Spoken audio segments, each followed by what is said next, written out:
Bom, dando continuidade, pessoal, boa tarde a todos, sejam bem-vindos aí a mais uma aula. Vamos dar continuidade à nossa aula, ao conteúdo da nossa aula passada. Nós começamos a falar sobre competência jurisdicional. Então, falei um pouco sobre a distribuição da competência, organização da competência feita pela Constituição. Então, começa esse processo de divisão de competência na Constituição. Falei um pouco também sobre a organização interna, né? A organização feita pelo próprio Poder Judiciário na distribuição das competências, né? Então, vimos que a competência é a quantidade de poder que o juiz pode exercer, né? Então, não é um poder ilimitado, ele tem ali seus limites. Falamos sobre esses limites. E aí, para a aula de hoje, falamos também sobre competência originária e competência derivada, né? A competência originária é aquela do juiz que primeiro recebe o processo. A competência derivada é a competência recursal.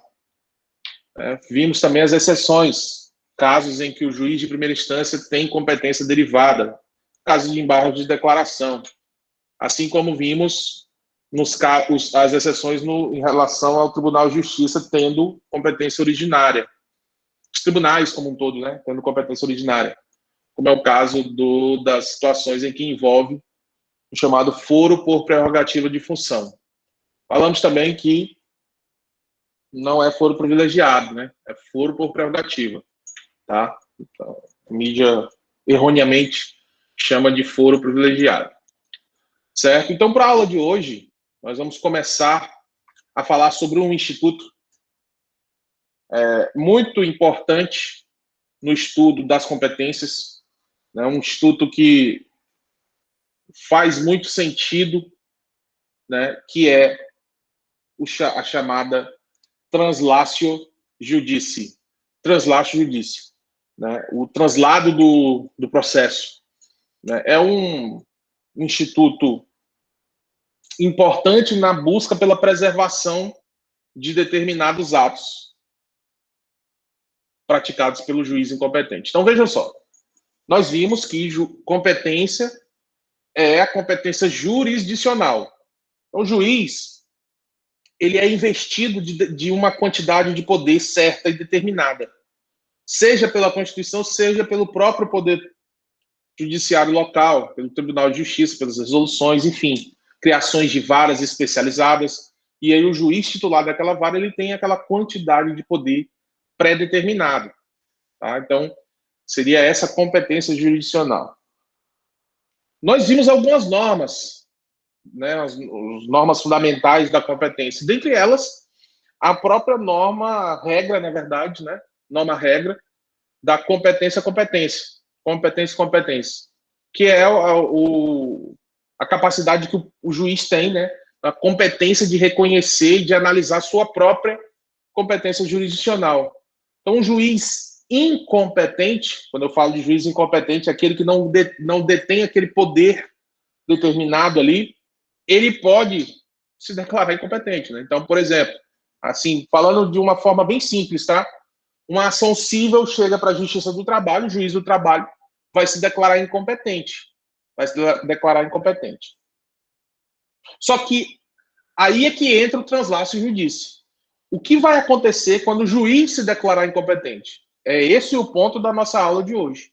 O que acontece quando o juiz se declara incompetente? Tá? Para a próxima aula, nós vamos falar de conflito de competência, mas hoje a gente vai tratar sobre a questão da translatio judici. Né? O que acontece? Se o juiz recebe uma petição e ele percebe que aquele caso não está dentro das suas atribuições, ele vai se declarar incompetente. E aí, o processo vai ser extinto? O processo vai ser encaminhado para o juiz competente? Né? O que vai acontecer? Quem vai dar essa resposta é esse instituto. Essa regra do translatio judici. E o que diz essa regra? O que diz? Qual é o objetivo dela? Ela busca preservar os efeitos de um processo, para que você não jogue fora todo um processo, mesmo que ele tenha sido conduzido por um juiz incompetente. Então, em regra, meus caros, o que acontece? Quando o juiz incompetente, ou seja, não tem poder para analisar aquele caso, ele se julga incompetente ou um tribunal diz que ele é incompetente, ele vai transferir esse processo para o juiz determinado competente ou para o juiz que ele, juiz incompetente, entenda que seja um juiz competente. Então, exemplificando, Justiça do Trabalho recebe um processo que entende não ser da competência do poder da Justiça do Trabalho. Ele vai encaminhar, então, para o juiz competente. Se ele entende que o juiz competente é um juiz civil, ele encaminha para o juiz civil. É possível, através da translate judice, ser aproveitado alguns atos. Depende muito do procedimento, né? Às vezes, o que você busca no poder judiciário trabalhista é a mesma coisa que você está buscando no poder judiciário civil, poder judiciário comum, a justiça comum, né? E não uma justiça especializada. Então, é essa preservação que nós falamos. O grande caso, o caso que ficou por muito tempo na mídia, por alguns meses na mídia, né? Foi o caso do juiz Sérgio Moro. Ele foi declarado incompetente para julgar os processos do ex-presidente Lula, né? Então ele encaminhou, né, foi forçado a encaminhar, ele não, porque ele não era mais juiz, mas o juízo foi forçado a encaminhar os autos para o juiz competente. Só que o que acontece com o processo? Ele vai ser todo anulado, não vai ser aproveitado nada. Aí vem a translation judice. Porque a translation judice, ela permite que você preserve determinados atos processuais que foram conduzidos por um juiz incompetente. Vamos ver como que funciona isso, tá? Vamos ver algumas regras da translation judice. Primeiro ponto aqui, pessoal, é que essa incompetência, tá? Ela não gera a extinção do processo, mas gera a remessa dos autos ao juiz competente, como eu acabei de falar, né? Então, essa é a regra. Essa é a regra. Nós temos, para esta regra, duas exceções. Duas exceções. Quais são as exceções? A primeira exceção é a incompetência dos juizados especiais. Imagine a seguinte situação, tá? Acho que vocês devem ter estudado, devem estar estudando juizados especiais, né, no segundo ano, que se estuda isso. Conciliação, mediação, arbitragem de juizados, processo e consenso, o nome da disciplina. Sim, professor. Processo e consenso. Estão estudando ela? Sim. Sim. Nessa disciplina, vocês vão estudar sobre juizados especiais, que é um procedimento especial. Né, juizados especiais. Segue um rito próprio, é tudo diferente da justiça comum. E os juizados, eles têm algumas peculiaridades. Por exemplo, o processo não pode ser complexo, o processo não admite perícia, o processo não admite intervenção de terceiro, enfim. Imagine que um processo tramitando no juizado especial, o juiz perceba, o juiz lá do juizado perceba que aquele processo, necessariamente, ele vai precisar de uma perícia. Ou que, necessariamente, aquele processo não é de juizado. Por exemplo, menor, incapaz, não pode litigar no juizado, por causa do princípio personalíssimo. Você não pode ser representado por ninguém no juizado. Você tem que ir pessoalmente para os atos, para as audiências, por exemplo. Não pode ser representado por advogado, não pode ser representado por procuração, né?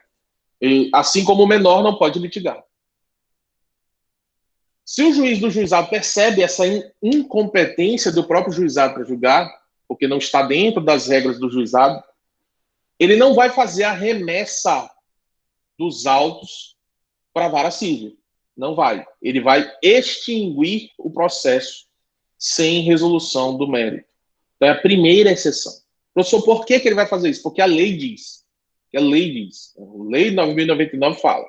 Então, ele vai extinguir o processo. Então, diferente da regra, que é remeter ao juiz competente, quando for caso de juizado, vai ser extinto o processo e você tem que entrar novamente com o mesmo processo, só que agora na justiça comum, tá? No juízo cível competente.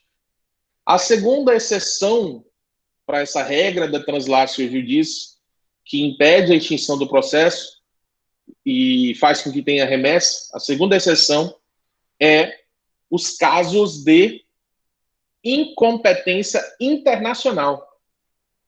Casos de incompetência internacional. Então, imagine aqui nosso país, né? Nosso estado, ele faz fronteira com 2 países. Imagine um processo tramitando ali na Bolívia. As regras, né, as leis bolivianas são completamente diferentes das leis brasileiras. Aí você imagina, a justiça boliviana se declara incompetente, diz que a competência para julgar aquele caso é da justiça brasileira, porque o fato gerador, o fato jurídico que deu origem ao caso, aconteceu, por exemplo, no Brasil, e pensaram que tinha acontecido na Bolívia, aconteceu no Brasil. Não tem como, seria totalmente impossível você encaminhar os autos do processo boliviano para o Brasil. Né? Então, incompetência internacional vai gerar extinção do processo também. Então, não tem translatio judice em casos de incompetência internacional. Então, juizados especiais, incompetência internacional são exceções aí à regra do translatio judice, que é a remessa do processo e também a manutenção de determinados atos. Sobre manutenção de determinados atos, a gente vai estudar mais à frente. Olha só. Então, reconhecida a incompetência, os autos, o processo vai ser remetido ao juiz competente. Vejam só esse detalhe. Sem a invalidação, e aí eu poderia colocar aqui a invalidação automática dos atos decisórios praticados. Sem a invalidação automática. Então, vamos supor o seguinte, olha só.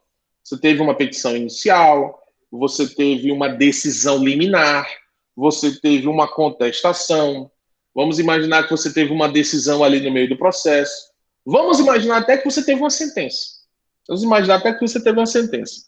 E aí, depois, descobre-se que aquele juiz é um juiz incompetente para julgar. Não vai acontecer, meus caros, a invalidação, não vai acontecer a invalidação automática dos atos decisórios. Porque os atos processuais, citação, petição, contestação, isso vai ser preservado. Mas o ato decisório não vai ser invalidado automaticamente, como muita gente pensa, tá? Muita gente pensa que, por ser um caso de incompetência absoluta, o ato decisório vai ser invalidado. Lê do engano. Mas é muita gente mesmo. Muita gente pensa que automaticamente vai invalidar. E foi o que eu vi muitas pessoas falando quando o Moro foi declarado incompetente. O que falaram o seguinte: agora anulou o processo todo. Anulou tudo. Porque você tem uma nulidade. Né? Nulidade. Anulou tudo. E como anulou tudo, vai começar do zero. Não é bem assim. Não é bem assim, tá? Não é bem assim. Na verdade, o que acontece é o seguinte: o novo juiz, o juiz que realmente é competente, ele vai verificar. Ele vai fazer a verificação de manutenção ou não das decisões proferidas pelo juízo incompetente. Ok? Ele vai analisar isso. Professor, no caso do Moro, o que foi que aconteceu? O juiz federal competente, que foi determinado como competente pelo Supremo Tribunal Federal, ele ainda não bateu o martelo sobre a manutenção de todas as decisões dadas no processo do ex-presidente Lula. Ele não fez isso ainda. Certamente, meus caros, certamente, o que ele vai fazer? Ele vai anular as decisões.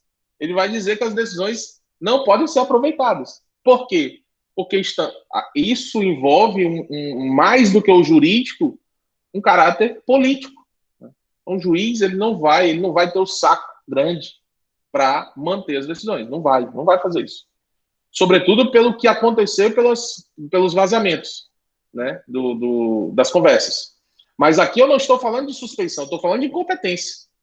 Então, a regra é: nenhuma espécie de incompetência gera a instantânea anulação dos atos decisórios. É óbvio, né, pessoal? Que, por exemplo, se há um caso de incompetência da Justiça do Trabalho encaminhada para o juízo cível, provavelmente o ato decisório proferido pelo juiz do trabalho não vai ser aproveitado. Por quê? Porque são procedimentos totalmente diferentes. Mas é possível aproveitar? Não vou dizer que não é, talvez seja. Imagine um caso, por exemplo, de uma consignação em pagamento, que é um procedimento cível utilizado na Justiça do Trabalho, né? Então, provavelmente vai poder aproveitar. Então, depende muito da situação. Não tem uma resposta absoluta para essa situação, tá? Então, cuidado. Decisão proferida por juiz incompetente, mesmo se for uma incompetência absoluta, não gera instantânea anulação dos atos decisórios. Quem vai verificar isso é o juiz que vai pegar o caso, que é o verdadeiro competente para julgar, ok? Nós temos a exigência de que o juiz se declare imediatamente incompetente, né? Então, o juiz ele tem que fazer essa análise. Às vezes, pessoal, o juiz ele recebe o processo e ele não consegue enxergar que ele seja incompetente. Não tem a competência jurisdicional. Foi o caso do Moro, né? Essa discussão sobre incompetência ela começou desde o começo desse processo.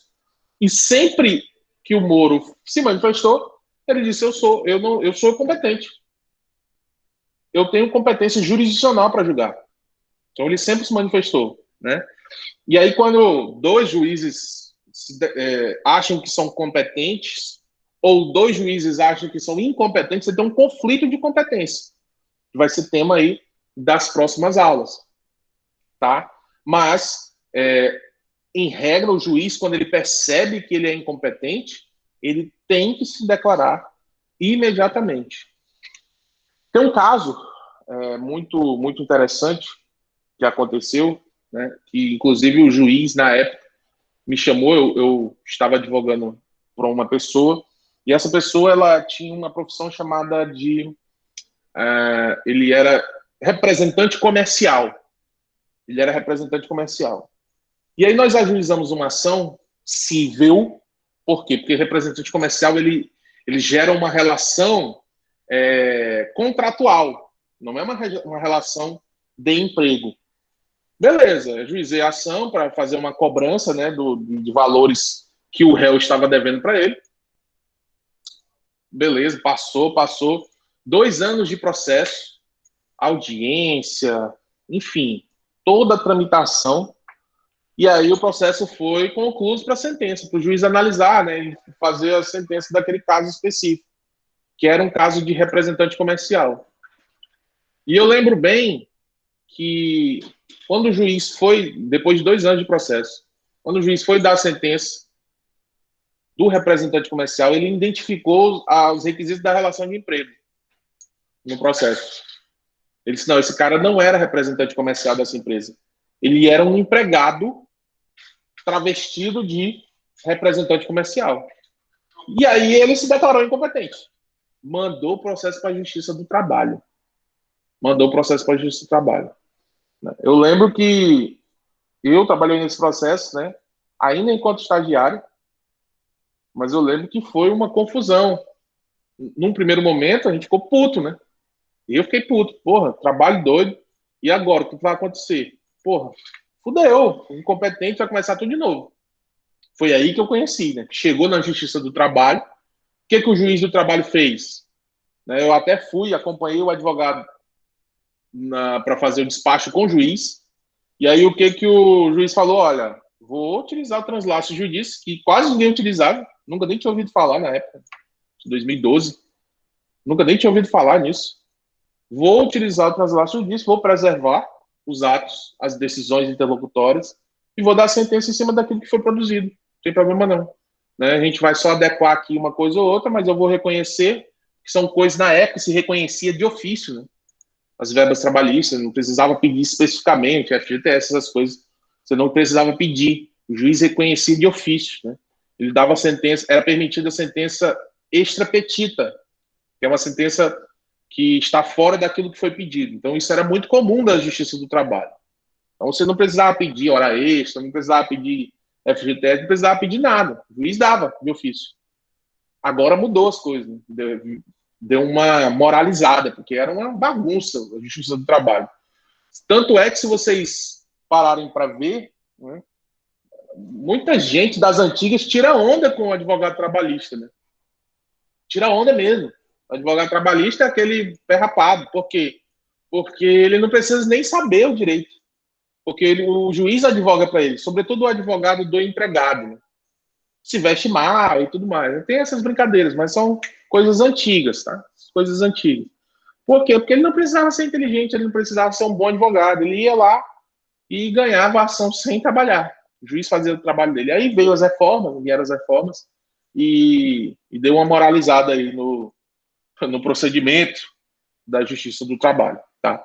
Então, ele preservou o processo e sentenciou, né? Quando nós imaginamos que ia começar tudo de novo, audiência de conciliação, instrução e tudo mais, tá? O próprio artigo 240 do CPC fala da preservação dos atos de citação, né, emanados pelo juiz incompetente. Essa incompetência absoluta ou relativa, ela pode ser alegada pelo réu na contestação, tá? Na contestação, a gente vai estudar isso melhor no ano que vem, quando a gente falar sobre contestação e o que pode ser alegado na contestação, mas pode ser alegado, tá? Pode ser alegado. Aí a gente vem para a questão da diferença entre competência absoluta e competência relativa. Então, algumas informações aqui para vocês sobre essa diferenciação. Então, vamos lá. Primeira diferença. Somente a incompetência absoluta é aquela incompetência que não tem como resolver, tá? Não tem como aplicar a instrumentalidade das formas. É uma incompetência absoluta e ponto, né? Por exemplo, juiz do trabalho julgando causas cíveis, isso é uma incompetência absoluta, né? Então, somente a incompetência, e aí a incompetência relativa é aquela territorial, né? Tem um foro de eleição que o processo deveria tramitar em Sena Madureira, está tramitando em Rio Branco. Se isso não for alegado, a gente vai já ver isso, se não for alegado, aí o juiz de Rio Branco se transforma no juiz competente. Eu vou já explicar isso melhor para vocês, tá? Então, somente a incompetência absoluta autoriza a ação rescisória. O que é a ação rescisória? A ação rescisória, meus caros, é assim, ó. Você tem um processo que transitou em julgado, que já não cabe mais nenhum recurso, tá? Só que dentro desse processo você teve uma incompetência absoluta. Então, uma das formas para rever isso é a ação rescisória. A ação rescisória, ela vai rescindir a coisa julgada. A ação rescisória, ela rescinde a coisa julgada, tá? Então, ela quebra a coisa julgada. É uma das formas de quebrar a coisa julgada, é a ação rescisória.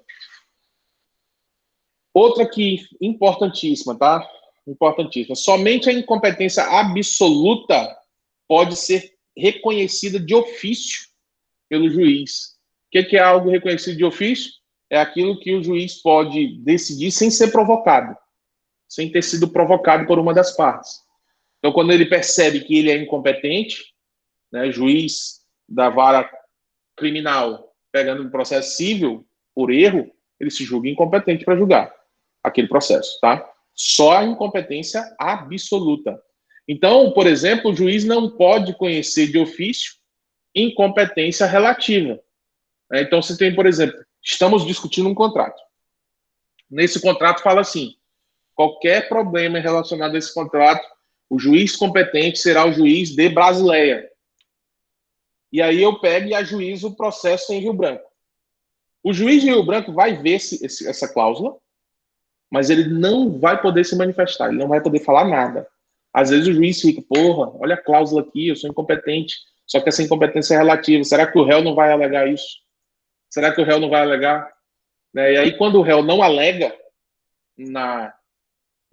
só o réu pode alegar, né, pessoal? Pelo amor de Deus, só o réu pode alegar isso, porque se eu sou autor e estou mandando para um juiz incompetente, significa que o meu interesse é que fique com aquele juiz. Que fique com aquele juiz. Então, ele não pode conhecer de ofício. E aí vem, já que, como eu já falei, né, incompetência relativa somente pode ser alegada pelo réu. Somente pode ser alegada pelo réu. Tá? Então, o réu, no primeiro momento que ele for se manifestar no processo, ele tem que alegar a incompetência relativa do juiz. É o que nós chamamos de arguição de incompetência relativa. Tá? É feita na contestação. Tá? É feita na contestação. Antigamente era chamado de exceção. Antigamente, isso aqui era chamado de exceção de incompetência. Tá? Era um procedimento próprio. Agora é tudo dentro da contestação. Tá? Então, é a arguição de incompetência relativa. Só pode ser alegada pelo réu no primeiro momento que ele se manifestar no processo.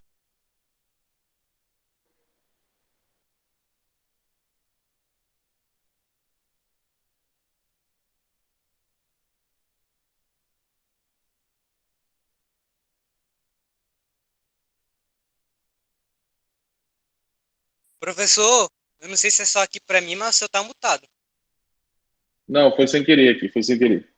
Então, como eu falei, somente a competência relativa pode ser objeto de foro de eleição. Né? O grande exemplo de competência relativa são aquelas competências territoriais, né? Que a gente vai estudar ainda, competência funcional, territorial, enfim. Né? Mas somente a competência relativa pode ser objeto de foro de eleição, tá? É o chamado acordo de competência. Somente a competência relativa pode ser modificada por conexão ou continência. Né? Também vai estudar, vocês vão entender melhor mais à frente, mas somente essa competência pode ser modificada. Né? O foro de eleição é um exemplo de modificação da competência. Nós escolheremos qual vai ser o juiz competente. Tá? Sexto, a incompetência absoluta pode ser alegada ao longo de todo o processo, enquanto a incompetência relativa só pode ser alegada até o prazo da resposta do réu. Isso aqui eu também já tinha falado para vocês, né? Essa incompetência relativa ela tem que ser alegada pelo réu no primeiro momento que ele puder se manifestar no processo. No caso, a contestação, normalmente. Né? Então, isso tem que ser alegado. Se ele não alegar naquele momento certo, preclusão, e aí o juiz se torna absolutamente competente para julgar. Foro de eleição significa que as partes decidem que eventual ação relativa àquele negócio deverá processar-se em determinada comarca. Já tinha também falado isso para vocês. É, portanto, negociável, consistindo em competência relativa. Já tinha dito para vocês o que é foro de eleição também na aula passada e nessa aula. Aí, nós temos alguns critérios, né? Critérios de distribuição da competência. Critérios de distribuição da competência. São três critérios, tá? Critério objetivo, critério funcional e critério territorial. A partir daqui, vocês vão conseguir entender melhor como que se distribui essa competência jurisdicional, ok? Não são critérios concorrentes, tá? Então, você tem que observar todos os critérios sempre, quando vai fazer análise de competência. O critério objetivo, a competência ela é distribuída de acordo com a demanda. De acordo com a demanda. Né? Então, de acordo com a demanda, com o tipo de direito discutido, você vai saber qual é o juiz competente. E aí, a partir desse critério objetivo, e aí começa a ficar complicado, por quê? Porque você tem classificações e subclassificações. Então, dentro do critério objetivo, nós temos 3 subcritérios. Então, cuidado, né? Tenham bastante atenção com isso aqui. Leiam bastante. Eu coloquei as informações aqui, né? Eu dei uma aumentada aqui no slide, porque no slide passado só tinha assim, ó. Critério objetivo, aí em razão da matéria, em razão da pessoa, enfim, né? Então, agora eu coloquei uma explicação melhor aqui no slide, né? Foi uma choradeira doida no passado, tá? Então, primeiro subcritério do critério objetivo, competência em razão da matéria. Então, leva-se em consideração a natureza jurídica discutida, né? Então, você vai analisar o quê? A causa de pedir. A causa de pedir. Vai analisar a causa de pedir. Então, por exemplo, processo que envolve direito do trabalho vai para onde? Justiça do trabalho. Processo eleitoral, justiça eleitoral. Processo criminal, justiça criminal. Processo civil, justiça civil. Competência em razão da matéria, pessoal. Critério objetivo. Tá? Então não tem erro. É só você conseguir associar o critério objetivo, competência em razão da matéria. É o primeiro, subcritério. Primeira forma. Segundo, competência em razão do valor da causa. Aqui, perdeu um pouco, né? Perdeu um pouco porque, antigamente, no CPC de 73, nós tínhamos dois ritos no processo. O rito sumário e o rito ordinário. E ainda tinha o rito sumaríssimo, que é o dos juizados. Agora não tem tanto, porque o procedimento é um procedimento comum, tá? Mas ainda merece nota aqui, tá? Merece nota porque você vai determinar a competência em razão do pedido, né? Então, o pedido define o valor da causa, tal como ocorre nos juizados. Então, a competência é definida pelo valor da causa. Existe um exemplo muito interessante que é os casos que envolvem a fazenda pública. Então, a fazenda pública, se a atuação não supera 60 salários mínimos, ela vai para o juizado especial da fazenda pública. Se ela ultrapassa 60 salários mínimos, ela vai para a vara da fazenda pública. Então, é um critério específico de processos que envolvem fazenda pública, tá? Não funciona assim com o juizado. Tá? O juizado é até 20 salários mínimos sem advogado e até 40 com advogado. Tá? Então, não existe essa regra. E aí, acima de 40, você tem que ir para a vara civil, de fato. Mas eu posso levar um processo de 20 salários para a vara civil? Posso. Posso. A escolha é minha, tá? É uma escolha, não é uma obrigação. E o terceiro subcritério do critério objetivo é a competência em razão da pessoa. Também bem simples, bem fácil, né? Pelo próprio nome você já consegue escrever sobre. Né? Então, o legislador ele leva em consideração a presença de determinada pessoa em juízo para poder determinar sua competência. É o que ocorre, por exemplo, nas varas federais, quando há a presença de um ente federal. Aí você tem a competência da Justiça Federal. Quando você tem alguém com foro por prerrogativa de função. Né? Então, o deputado federal vai para o STF. Senador, STF. Presidente, STF. Governador, STJ. Secretário de Estado, TJ. Então, a competência ela é criada em razão da pessoa. Tá? Também é competência absoluta, obviamente. Obviamente. Nós temos o critério funcional de distribuição da competência. Critério funcional de distribuição da competência. É o que determina a competência funcional. O que é essa competência funcional, meus caros? É a competência para exercer determinada função dentro do processo. Essa competência funcional, ela é absoluta também. Tá?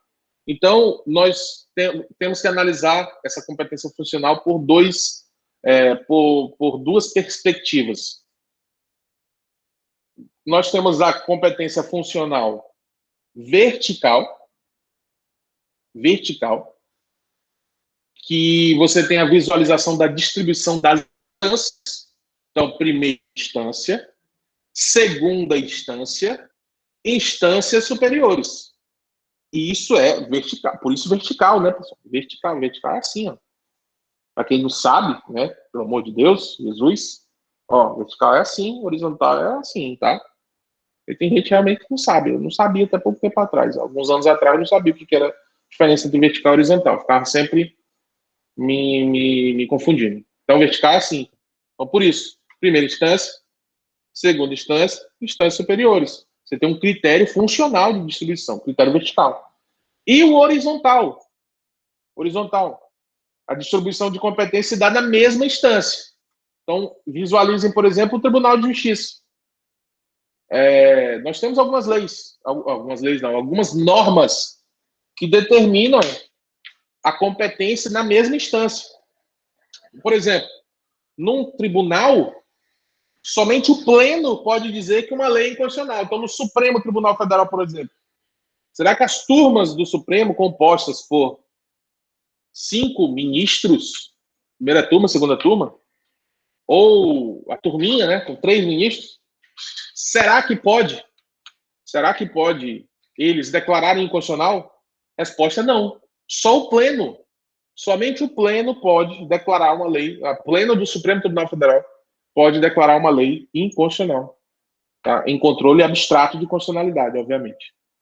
Ok? Então, esse é o critério funcional. Bem simples também. É fácil isso aqui, pessoal. É fácil.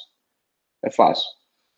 E nós temos o critério territorial de distribuição de competências, né? É o que determina a competência territorial, sendo a distribuição geográfica das causas. É em regra relativa. Então, o fato acontece em Rio Branco, competência do juiz de Rio Branco. O fato acontece em Vista Alegre do Abunã, competência de Porto Velho. Simples assim. É o critério territorial, tá? Simples assim, é isso aí. É só isso, tá, pessoal? Só isso. É só isso. Só isso. Dei uma lida nesses artigos aqui. 46, 47, 48, 52, 53 e 101 do CDC. 46, 47, 48, 52, 53 do CPC, 101 do CDC. Leiam esses artigos. Não tem, se eu for ficar lendo artigo aqui, não tá fudido, né? Não vai avançar em nada. Então não tem como eu ficar lendo artigo aqui. Não vamos ficar lendo artigo. Pelo amor de Deus, chato pra cacete. Tá? Vamos avançar. Vamos avançar. Não vamos avançar. Não vamos avançar. Já acabou. Estou apertando aqui pro lado. Deixa eu ver esse negócio. Acabou. Acabou essa primeira parte. Acabou mesmo. Aí, acabou. Dúvidas? Mandem as dúvidas. Nem acredito, a gente foi rápido.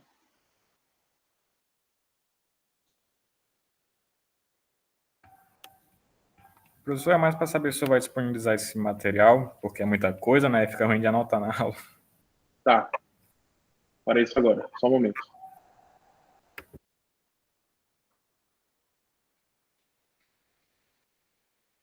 Bem lembrado. Obrigado por ter lembrado.